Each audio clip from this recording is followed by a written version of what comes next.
तो hello everyone. I hope सभी मस्त होंगे एकदम। और पावर प्ले का चैप्टर पूरा देख लिया होगा, पूरी अच्छे से स्टडी कर ली होगी। और भैया जिसने नहीं करी है ना, तो महापापी है। क्यों? क्योंकि अब आगे उसकी लुटिया डूब जाएगी क्वेश्चंस करते समय, है ना। क्योंकि आज हम करने वाले हैं क्वेश्चन नंबर 11 से 14 तक के सारे क्वेश्चन, और इस चैप्टर का करने वाले हैं दी एंड। तो जो बच्चे कॉन्सेप्ट को रिवाइज करके बैठे हैं, अच्छे से याद करके बैठे हैं, कुर्सी की पेटी बांध कर बैठे हैं, यानी वो बड़े ही समझदार बच्चे हैं। और वो उड़ाने वाले हैं आज के क्वेश्चन धड़ाधड़। नहीं तो जो नहीं तैयार करके बैठे हैं, वो उड़ जाएंगे धड़ाधड़। तो देख लो भैया, आज बात करने वाले हैं पेज नंबर 44 की नहीं, पेज नंबर 45 की, है ना।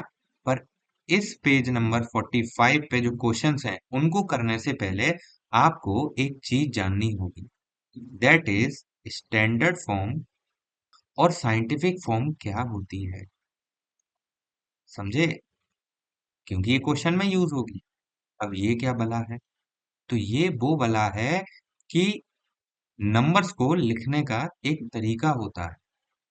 जैसे कि ये मैंने एक नंबर लिखा जो कि एक्सपोनेंट्स के फॉर्म में लिखा हुआ है, वहीं मैंने दूसरा एक नंबर लिखा जो कि अगेन एक्सपोनेंट के फॉर्म में लिखा हुआ है। ठीक है, देख लो इसको। इसको मैंने कुछ इस तरीके से लिखा। ठीक है। अब यहाँ जो सारा खेल है ना, वो डेसिमल का है। जैसे कि अगर मैं आपको स्टैंडर्ड फॉर्म की शक्ल दिखाऊं, तो आप इजीली आइडेंटिफाई कर लोगे कि स्टैंडर्ड फॉर्म और साइंटिफिक फॉर्म क्या होती है। आपको कुछ समझ में आ रहा होगा। और ये जो है, ये ये वाली ये वाली स्टैंडर्ड फॉर्म नहीं है। पूछो क्यों? क्योंकि साइंटिफिक फॉर्म वो होती है जिसमें पहली डिजिट के बाद में डेसिमल होता है। समझे? जिसमें पहली डिजिट के बाद में डेसिमल होता है, पर यहाँ पर तो पहली डिजिट के बाद डेसिमल है ही नहीं। यहाँ तो फर्स्ट डिजिट सेकंड डिजिट के बाद है, जो कि गलत है। तो हमें इन सबको साइंटिफिक फॉर्म में चेंज करना है। तो साइंटिफिक फॉर्म में चेंज करने के लिए हमें जो डेसिमल है ना, उसको फर्स्ट प्लेस के बाद में, फर्स्ट डिजिट, अरे यार, फर्स्ट डिजिट के बाद में प्लेस करना है। कुछ भी हो जाता है आजकल, गर्मी ज्यादा है ना, ये हो जाए। तो फर्स्ट डिजिट के बाद में प्लेस करना है। तो अब इसमें तो डेसिमल नजर ही नहीं आ रहा, क्या करेंगे? तो जिसमें डेसिमल नहीं नजर आता उसका डेसिमल कंसीडर करते हैं कि लास्ट में। कहाँ कंसीडर करते हैं? कि लास्ट में। अब इस डेसिमल को कहाँ शिफ्ट करना है? टूइंग पहली डिजिट, टूइंग दूसरी डिजिट, यानी 5 के बाद। कितनी डिजिट शिफ्ट किया हमने? 2। तो जब डेसिमल को लेफ्ट साइड में शिफ्ट किया जाता है, तो मल्टीप्लाई करते हैं 10 की पावर पॉजिटिव नंबर का। अब ये क्या है? ये कॉन्सेप्ट है, याद रख। अब मैंने डेसिमल को कितनी डिजिट शिफ्ट किया है? 1 और 2। तो मैं इसमें इस नंबर में मल्टीप्लाई कर दूंगा 10 टू दी पावर 2 का। और ये 10 टू दी पावर 3 ऑलरेडी था। तो फाइनल आंसर क्या हो जाएगा? 5.41 इंटू 10 टू दी पावर 5। और ये हो जाएगी हमारी साइंटिफिक फॉर्म। आई होप समझ में आया होगा। अब देखते हैं इस टाइप के क्वेश्चन को किस तरीके से सॉल्व करते हैं। अब इसमें जो डेसिमल है उसको भी फर्स्ट डिजिट के बाद में लाना है। तो पहली डिजिट क्या है? 5, क्योंकि जीरो को तो मानते ही नहीं है। तो जैसे ही 5 के बाद में मैं डिजिट 5 डिजिट के बाद में, मतलब 5 के बाद में जब डेसिमल को लेकर आया, तो वो कुछ इस तरीके से हो गया। पर अब यहाँ मल्टीप्लाई किसका होगा? अब यहाँ मल्टीप्लाई होगा। देखो डेसिमल किस साइड जा रहा है? डेसिमल जा रहा है राइट साइड में। किस साइड जा रहा है? Right side. तो जब डेसिमल राइट में जाएगा तो मल्टीप्लाई किसका होगा? 10 टू दी पावर किसका? नेगेटिव पावर का। समझ में आई मेरी बात आपको? आई कि नहीं आई? आ गई। तो देखो, 10 टू दी पावर -1, क्योंकि इसको सिर्फ वन प्लेस ही हमने शिफ्ट किया, वन प्लेस ही शिफ्ट किया है, समझे? तो 10⁻⁻1 और 10⁻6 पहले से ही था, तो ये 10⁻6 हो गया। समझ में आया? तो ये हो गया 10⁻, माइनस, सॉरी 10⁻5, क्योंकि पावर्स क्या होती हैं, वही फॉर्मूला ए की पावर एम इंटू ए की पावर एन। तो यहाँ हमने यूज कर दिया ए की पावर एम प्लस एन, ये वाला फॉर्मूला यूज कर दिया। तो ये हो गई इसकी साइंटिफिक फॉर्म। आई होप सभी को क्लियर होगा कि साइंटिफिक फॉर्म, साइंटिफिक रिप्रेजेंटेशन किस तरीके से की जाती है ना? और सभी को समझ में भी आ गया होगा।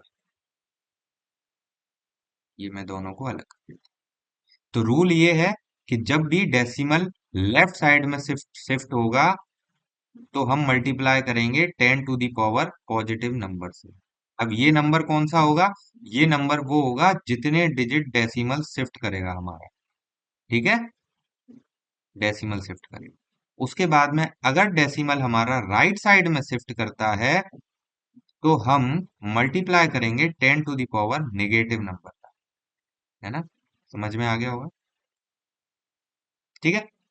और अगर किसी भी नंबर में डेसिमल नहीं लगा है, डेसिमल नहीं है, तो उसका डेसिमल कहाँ कंसीडर होगा? लास्ट में। और फिर उसके अकॉर्डिंग हम शिफ्टिंग करेंगे लेफ्ट में या राइट में, जो भी है, ठीक है? तो ये था इसके पीछे का कॉन्सेप्ट, है ना? चलें आगे। तो करेंगे हम क्वेश्चन सॉल्व, यानी क्वेश्चन का खेल। चलो देखते हैं क्वेश्चन। पहला क्वेश्चन कहता है, question number 11, A digital locker has an alpha numeric series. एक डिजिटल लॉकर है भैया, उसके पास एक अल्फा न्यूमेरिक सीरीज है, और उसमें 5 डिजिट का, यानी मैं बात करूं कि एक लॉकर है भैया, हमारे नन्हे पहलवान नन्हे पहलवानों में से एक पहलवान बहुत ज्यादा अमीर है, उसके पास एक लॉकर है, और उस लॉकर में रख रखा है उसने घनघोर सोना। आपको पता है गोल्ड की रेट बहुत ज्यादा हो गई है, सोना रख रखा है। कितना सोना रख रखा है भैया? लगभग रख रखा है 100 किलो सोना, है ना? 100 किलो सोना तो बहुत होता है। चलो क्वेश्चन से नहीं भटकते हैं, बहुत हो गई इधर उधर की बातें। सोना उसका है, उसके पास रहने दो, हमें तो क्वेश्चन सॉल्व करना। तो क्वेश्चन को सॉल्व करते हैं। तो क्वेश्चन ये कह रहा है कि अल्फा न्यूमेरिक सीरीज है जिसमें उसने 5 डिजिट्स का कोड लगा रखा है। ये जो 5 डिजिट्स का कोड लगा रखा है ना उसने, हमें क्या बताना है? तो हमें बताना है सम एग्जाम्पल कोड्स आर, ये दे रखे हैं कुछ example, how many such codes are possible, और कितने कोड्स पॉसिबल हो सकते हैं। तो मैंने बात करी कि 5 डिजिट का कोड है ना? 1 2 3 4, ड्राइंग पे मत जाना, बहुत बहुत अच्छी ड्राइंग करता हूँ मैं, पिकासो ट्रेनिंग लेने आता हूँ। तो ये 5 बॉक्सेस लिए हैं इसने, तो 5 प्लेसेस पे नंबर्स आएंगे। तो अच्छा, मेरे पास क्या क्या आ सकता है? मेरे पास यहाँ पे एक नंबर भी आ सकता है जो कि 0 to 9 है ना? और मेरे पास यहाँ पे अल्फाबेट भी आ सकता है, जो कि मेरे पास टोटल 26 होते हैं। नंबर है मेरे पास 10, और अल्फा अल्फाबेट्स हैं 26। तो टोटल कितने हो गए? 36 ऑप्शन हो गए, और 36 अगले वाले के लिए हो गए, 36 ही नेक्स्ट वाले के लिए हो गए, 36 ही नेक्स्ट वाले के लिए हो गए, 36 नेक्स्ट वाले के लिए हो गए। तो मेरे पास हर कोड के लिए, यानी हर पास कोड के हर सिंगल कोड के लिए 36 ऑप्शंस हैं। तो टोटल नंबर ऑफ कोड्स कितने हो जाएंगे? 36 इंटू 36 इंटू 36 इंटू 36 और ऐसा करते करते मेरे जो पास कोड की लेंथ है वो हो जाएगी 36⁵ समझे? Length of pass code. I hope सभी को क्लियर होगा। 36 टू दी पावर 5 इतने कोड बन सकते हैं। अब चलते हैं हम आगे। क्वेश्चन नंबर 12 कह रहा है, the world wide population of a sheep, sheep, भेड़ की बात हो रही है यहाँ। हे, बड़ी ही भेड़ चाल है दुनिया में। तो 2024 में जो पूरी दुनिया में भेड़ों की जो संख्या थी, यानी भेड़ों की जो पॉपुलेशन थी, वो 10 to the power 9 थी। ठीक ना? भेड़ की शकल में भेड़िया। याद आ गई कहावत, याद आ गई। तो पूरे संसार में जो भेड़ों की संख्या है वो 10 to the power 9। तो मैं बोल सकता हूँ टोटल पॉपुलेशन कितनी है? Total population of sheep in the world, world में कितनी है? 10 to the power 9। और कह रहा है and that of the gods is also about same, और उतनी ही बकरियां भी हैं। यानी भेड़ बकरियों की बात हो रही है यार। क्या क्या करवा रहा है ये मैं समझे, भेड़ बकरियां गिनवा रहा है, देख लो। और उतनी ही क्या है? Total population of god in the world, goat की क्या है? गोट की भी उतनी ही है, 10 to the power 9। बकरियां भी उतनी है भैया। What is the total population of सीप एंड गॉट, गॉट्स? उन दोनों की मिक्स करके बतानी है हमें। तो total population of both, total population of both, दोनों की बतानी है। तो दोनों की कैसे बताएंगे हम? दोनों की बता देंगे ना, दोनों को ऐड करते हैं। ऐड ही तो करते हैं, 10 to the power 9। अब यहाँ ध्यान से देखने वाली बात यह है कि बच्चों यहाँ मल्टीप्लाई नहीं हो रहा है, यहाँ हो रहा है प्लस। ये कर दे, ले बेटा ले ले ले ले ले, सर ने तो बताया था ले। अरे जुड़ जाएंगे, ले ले आंसर। तो ये बिल्कुल गलत है ना? तो हमें यहाँ देखना है कि यहाँ पर जो है ना मल्टीप्लाई नहीं हो रहा है, यहाँ पर एडिशन हो रहा है। तो एडिशन कैसे करते हैं? यहाँ से ये 2 बार लिखा हुआ है, तो मैं क्या करूंगा, 10 to the power 9 को कॉमन ले सकता हूँ इन दोनों में से। तो यहाँ 1 रह जाएगा। एक तरीका तो ये है। बाकी दूसरा तरीका ये है कि जब भी दो सेम डिजिट्स आपस में जुड़ते हैं तो वो 2a हो जाते हैं, यानी 2 से उनका मल्टीप्लाई होता है, डबल हो जाते हैं वो खुद के। एक तरीका तो ये है। वो क्यों होते हैं उसके पीछे का बेसिक ये है। तो 2 into 10 to the power 9, ये आई हमारी टोटल पॉपुलेशन। क्या आई ये? Total population. यही बोला था उसने। अब क्या बोल रहा है? अच्छा मैच करो इन सब से। तो 2 into 10 to the power 9, 2 into 10 to the power 9 किससे मैच कर रहा है? इससे मैच कर रहा है एक तो। और किससे मैच कर रहा है? अच्छा ये भी तो लिखा है, ये भी हो सकता है। और और अच्छा ये भी तो हो सकता है, ये भी हो सकता है, ये भी हो सकता है। लगा दो। अब क्यों रुके हो, क्यों रुके हो? नहीं हो सकता ये वाला नहीं हो सकता। क्यों नहीं हो सकता? क्योंकि 2 के ऊपर 9 पावर नहीं है। और इसका मतलब क्या है? इसका मतलब है 2 की पावर 9 into 10 की पावर 9। तभी तो ये बना बेस का मल्टीप्लाई ऑफ पावर। मैंने याद है ना आपको बताया था, a की पावर m इंटू b की पावर m। तो क्या लिखते हैं हम? ab की पावर m लिखते हैं। तो वो नहीं हो रहा यहाँ, है ना? तो उस चीज को फॉलो नहीं कर रहा, इसलिए इसके ये वाला आंसर हो जाएगा एक तो, और एक ये वाला आंसर हो जाएगा। ठीक है, आई होप सभी को क्लियर होगा। चलते हैं आगे। चले, और लगाना भैया दिमाग। मेरे हिसाब से तो यही है। Question number 13, calculate and right the answer in the scientific notation. अब याद आया मैंने आपको साइंटिफिक नोटेशन क्यों कराई थी, क्यों कराई थी, क्यों कराई थी? ये साइंटिफिक नोटेशन एक बार और देख लेना अच्छे से, इसीलिए कराई।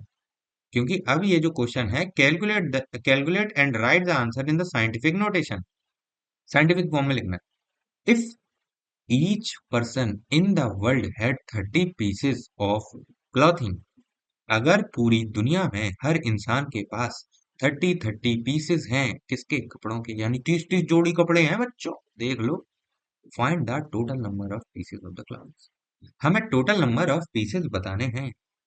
तो एक छोटी सी भोली भाली सी दुनिया थी, और इस दुनिया में रहते थे चंगू, मंगू, राजू, चुटकी, और ये पूरा ढोलकपुर का परिवार, है ना?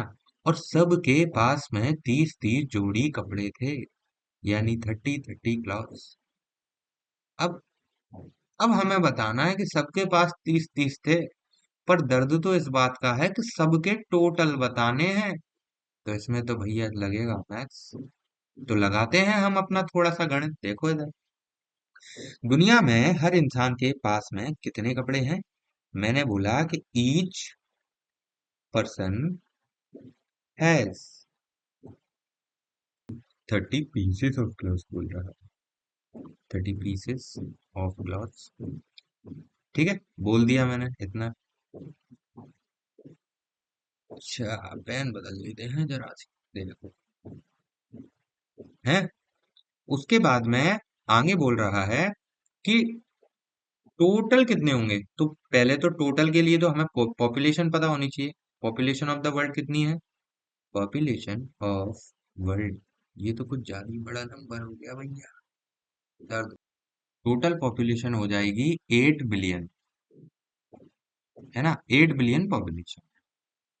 तो ये जो 8 बिलियन पॉपुलेशन है, हर इंसान के पास 30 30 पीसेस हैं, तो टोटल नंबर ऑफ क्लॉथ्स कितने हो जाएंगे? Total number total number of pieces of clothing. Question के अकॉर्डिंग चलना पड़ता है भैया, नंबर भी चाहिए ना थोड़ी सी एग्जाम में। तो total number of pieces of clothing is 8 × 10⁻⁹ billion को तो मैं ऐसे लिख सकता हूँ, क्योंकि मुझे पता है ना यहाँ क्या पता है, कि 1 बिलियन जो होता है वो होता है 10⁻⁹ और ये जो पॉपुलेशन है ना, ये एक अप्रोक्सीमेट पॉपुलेशन है। दिल पे मत ले जाना कोई बात को, बहुत से लोग दिल पे ले जाते हैं। तो ये एक अप्रोक्सीमेट पॉपुलेशन है, यानी लगभग इतनी है, ज्यादा भी हो सकती है। तो हम एक लगभग कैलकुलेट कर रहे हैं, यानी अप्रोक्स वैल्यू कैलकुलेट कर रहे हैं। ठीक है, ये अप्रोक्स का साइन होता है। उसके बाद में टोटल नंबर ऑफ पीसेस कितने हो जाएंगे? नंबर ऑफ पर्सन्स, मतलब एक पर्सन के डेटा में टोटल नंबर का अगर मल्टीप्लाई कर देते हैं, यानी एक का डेटा दिया है और ज्यादा का पूछा है, तो इस केस में हम मल्टीप्लाई कर देते हैं। तो मल्टीप्लाई हमने कर दिया, तो ये आएगा 240 × 10⁻⁹ अब 240 में से भी मैंने एक क्या किया कि 24 × 10 अलग कर दिया, इंटू 10⁻⁹ अलग कर दिया।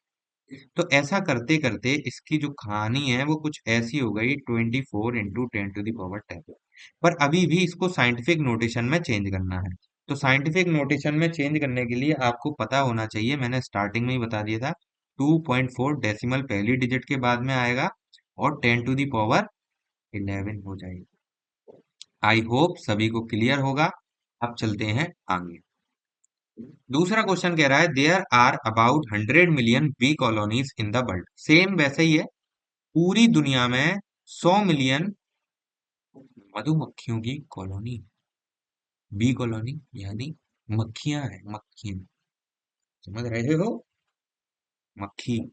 Find the number of honey बीज, अरे आगे तो हनी बीज हो गई, अच्छा शहद वाली मक्खी। Find the number of honey bees if each colony has about 50,000 bees. हमें total number of bee colony बतानी है, मतलब टोटल नंबर ऑफ हनी बीज बताना है कि एक कॉलोनी में 50,000 मक्खियां रहती हैं। इसको ऐसे समझ सकते हैं, देखो कि एक कॉलोनी में 50,000 बीज है, ठीक है, और टोटल कॉलोनीज कितनी है? टोटल कॉलोनीज है 100 मिलियन, है ना, ये नंबर ऑफ कॉलोनीज है। तो हमें क्या बताना है? टोटल नंबर ऑफ बीज। तो एक कॉलोनी का डेटा दिया है, ज्यादा कॉलोनी का पूछा है, तो भैया क्या कर देंगे? मल्टीप्लाई। समझ में आया होगा, है ना। जैसे मान लो 1 किलो शक्कर है, बहुत से बच्चों को क्या है ये चीज समझ में नहीं आती। तो देख लो, जैसे 1 किलो शक्कर है, वो भैया 10 रुपए की है, ठीक है। तो 10 किलो शक्कर कितने की होगी? एक का डेटा टोटल नंबर में मल्टीप्लाई कर दें तो 100, ठीक है। 20 किलो कितने की होगी? तो एक का डेटा 20 किलो में मल्टीप्लाई कर देंगे, एक का डेटा ही तो है, समझ में आ रहा है ना। तो वही हमने यहाँ किया कि एक कॉलोनी 50,000 की है, तो 100 कॉलोनीज कितने की होंगी? 100 × 50,000, है ना। देखो वही यहाँ करें, तो मैंने बोला कि number of total total bee colony कितनी है? टोटल नंबर ऑफ कॉलोनीज कितनी है? 100 मिलियन, है ना? और मिलियन में क्या होता है? मिलियन में 10⁶ होती है।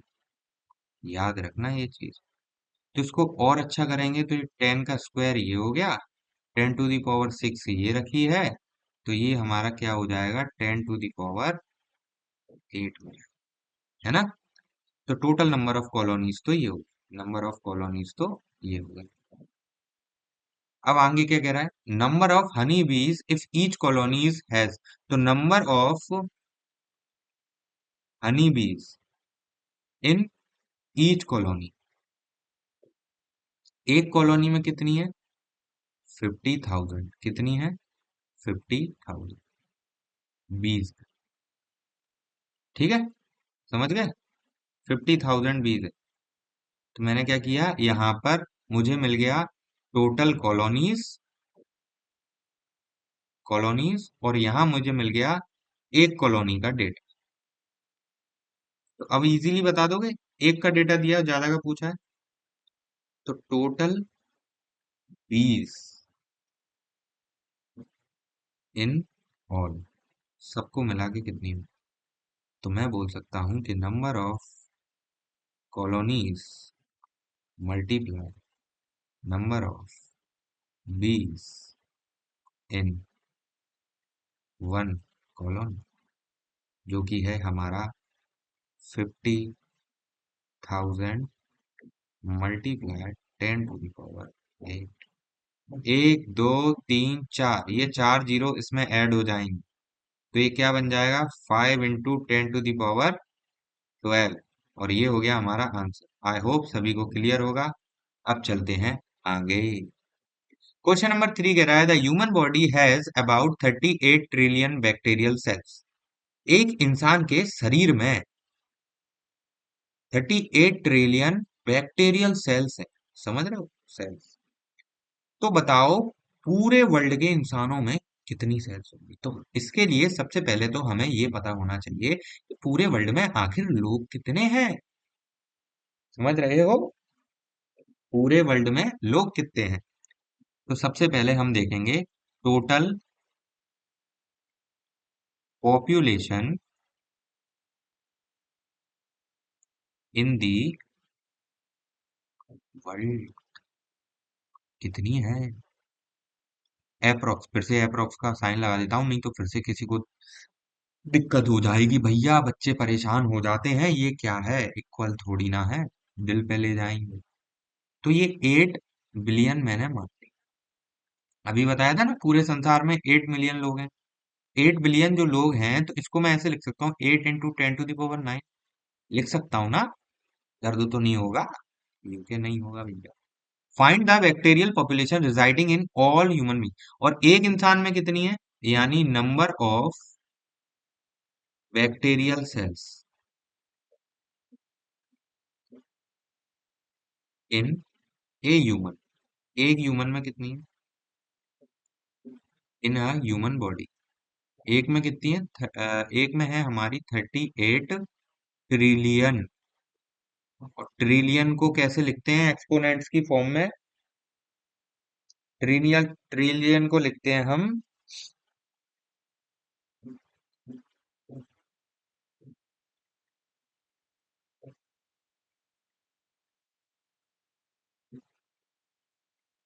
38 × 10⁻12।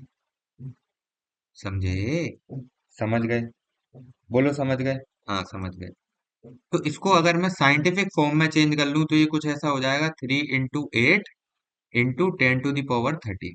अब ये मत पूछना ये कैसे हुआ, तो स्टार्टिंग में देख लो मैंने समझा दिया है। अब मेरे से बोल रहा है कि टोटल दिया है हमको, टोटल पॉपुलेशन, और एक इंसान का डेटा दिया है, टोटल लोग दिए हैं वर्ल्ड में। तो मैं टोटल बैक्टीरिया नहीं बता सकता कि टोटल बैक्टीरियल सेल कितनी होंगी? टोटल बैक्टीरियल सेल कितनी होंगी बता सकता हूँ ना, मल्टीप्लाई करके। टोटल बैक्टीरियल सेल्स कितनी हो जाएंगी? 8 × 10⁻9 multiply 3.8 into 10 to the power 13। कर देंगे मल्टीप्लाई, कर दो मल्टीप्लाई, कितना आ जाएगा ये आ जाएगा आपका 30.4 इंटू 10 to the power 22। समझे? पर ये फिर से साइंटिफिक फॉर्म नहीं है, तो साइंटिफिक फॉर्म बनाने के लिए डेसिमल को पीछे करना पड़ेगा। तो ये हो जाएगा 3.04 into 10 to the power 23। I hope सभी को क्लियर होगा, ये हो गई इसकी साइंटिफिक फॉर्म, है ना? ये हो गया आंसर। चले आगे, चलो आगे। Total time spend eating in a lifetime in second. ओ भैया, ये कुछ खतरनाक सा हो गया। क्या खतरनाक सा हो गया ये बोल रहा है कि एक इंसान पूरे जीवन भर खाने में कितना समय लगा दिया। समझ रहे हो क्वेश्चन क्या कह रहा है? क्वेश्चन कह रहा है कि एक इंसान ने अपने पूरे जीवन में कितना समय खाने को दिया, ये हमें कैलकुलेट करके बताना है, वो भी सेकंड्स के अंदर। यानी यूनिट उसकी सेकंड्स होनी चाहिए। देखो कैसे, इसके लिए मुझे पता होना चाहिए कि एक एवरेज इंसान, एवरेज लाइफ स्पेन जो होता है इंसान का, वो कितना होता है? Average life span, average life span कितना होता है इंसान का, बताओ। मैं मान सकता हूं कि एक इंसान का एवरेज लाइफ स्पेन होता है 80 ईयर्स। ठीक है, 80 ईयर्स का लाइफ स्पेन होता है। और खाने में कितना समय देता है वो? Total time in eating daily, daily खाने में कितना समय देता है? अब ऐसे मत बोलना भैया कि कुछ लोग तो सारा दिन ही खाते हैं, है ना? कुछ लोग होते हैं ऐसे 5-5 मिनट बाद भैया लगे हैं पैकेट खाने में, ये खाने में, वो खाने में, है ना? कुछ लोग तो सारा दिन ही खाते हैं। पर ये क्या है, हम बात कर रहे हैं इंसानों की, जानवरों की नहीं। अजीब जानवर है, कितना भी भूखा ही रहता। तो यहाँ हम बात कर रहे हैं इंसानों की। एक जो इंसान होता है ना, इंसान सीधा साधा सज्जन, वो 1.5 घंटे में अपना पूरा खाना पीना कर लेता है, एक दिन के अंदर। तो जरा मुझे ये चीज बताओ कि उसको पूरी थ्रू आउट द लाइफ कितना टाइम लगेगा। अगर मैं इसको डेज में कन्वर्ट कर लूं, इस डेटा को डेज में कितना होगा ये? डेज में हो जाएगा 80 इंटू 365, जो कि बनेंगे अप्रोक्सीमेटली 29,200। ठीक है, आई होप सभी को क्लियर होगा। उसके बाद में ये जो आर वाला डेटा है, अब ये जो आर वाला डेटा है, आर का तो कोई काम है नहीं, तो हमें इसको सेकंड्स में चेंज कर लेते हैं, क्योंकि क्वेश्चन ने सेकंड्स में ही पूछा है। तो 60 से मल्टीप्लाई करेंगे तो ये बनेगा मिनट में, एंड अगेन 60 से मल्टीप्लाई करेंगे तो ये बनेगा सेकंड में। तो ये सेकंड्स में कन्वर्ट होके अप्रोक्सीमेटली आ जाएगा 5400 सेकेंड्स। आई होप यहाँ तक सभी को क्लियर होगा। तो एक इंसान को पूरे जीवन में इतने दिन होते हैं, एक इंसान इतने दिन ही जीता है, देख लो, है ना? इतने दिन इंसान जीता है, और उसके बाद इतने दिन तो वो खाने में, इतना समय तो खाने में निकाल देता है एक दिन में। तो टोटल टाइम कितना स्पेंड कर देगा वो सिर्फ खाने खाने में? टोटल टाइम स्पेंड इन ईटिंग, सिर्फ खाने खाने में कितना समय निकल गया?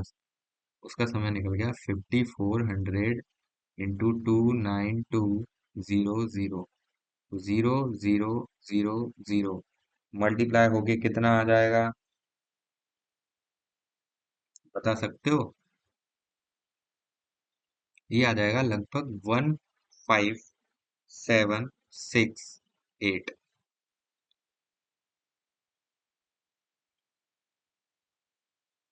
समझे? अब पर इसे तो साइंटिफिक नोटेशन में लिखना है, तो साइंटिफिक नोटेशन में लिखने के लिए 15768 इंटू 10 to the power 4। अब डेसिमल को भी फर्स्ट डिजिट के बाद लेकर आना है, तो फर्स्ट डिजिट के बाद में लाएंगे। इसका डेसिमल कहाँ कंसीडर होगा? लास्ट में। तो 1, 2, 3 एंड 4, 4 डिजिट और शिफ्ट हुई हैं, तो 10 to the power 4 का मल्टीप्लाई, और एक क्वेश्चन की 10 to the power 4 है। समझे? है ना? इसीलिए मैंने साइंटिफिक नोटेशन आपको स्टार्टिंग में ही करा दी थी। 1.5768 into 10⁸ 8 and this is our answer. ये सेकंड्स में आ गया। आई होप सभी को क्लियर होगा। क्लियर है तो चलते हैं आगे। लास्ट क्वेश्चन आज का क्या कह रहा है। ये बहुत ही तड़कता फड़कता क्वेश्चन है, एकदम आग लगा देगा ये। इसको कैलकुलेट करना यानी जंग जीतने के बराबर है। क्वेश्चन कह रहा है व्हाट वाज द डेट 1 अरब यानी 1 बिलियन सेकंड्स अगो। कुछ ज्यादा ही तगड़ी कैलकुलेशन जी भैया। कह रहा है कि 1 बिलियन सेकंड्स अगो यानी लगभग 10⁹ 9, 10⁹ 9 सेकेंड्स पहले, पहले क्या डेट थी। उड़ गए होश?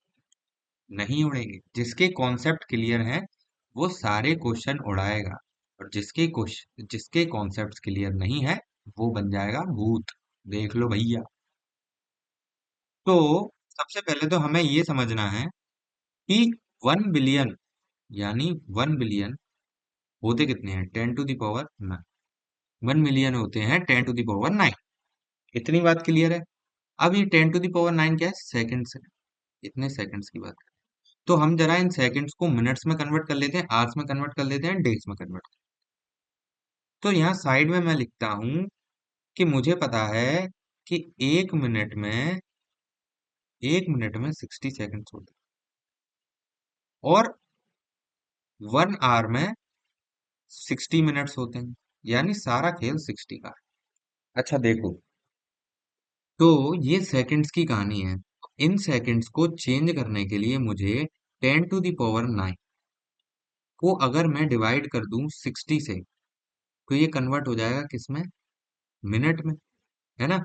और अगर मैंने इसको अगेन 60 से डिवाइड कर दिया तो ये बन जाएगा आर। और इसको मैंने 24 से डिवाइड कर दिया तो ये बन जाएगा डेज। और 365 से डिवाइड कर दिया तो ये बन जाएगा ईयर। नहीं समझ में आया होगा, नहीं आया, नहीं आया। देखो, कहीं पे लिखे हैं सेकंड्स।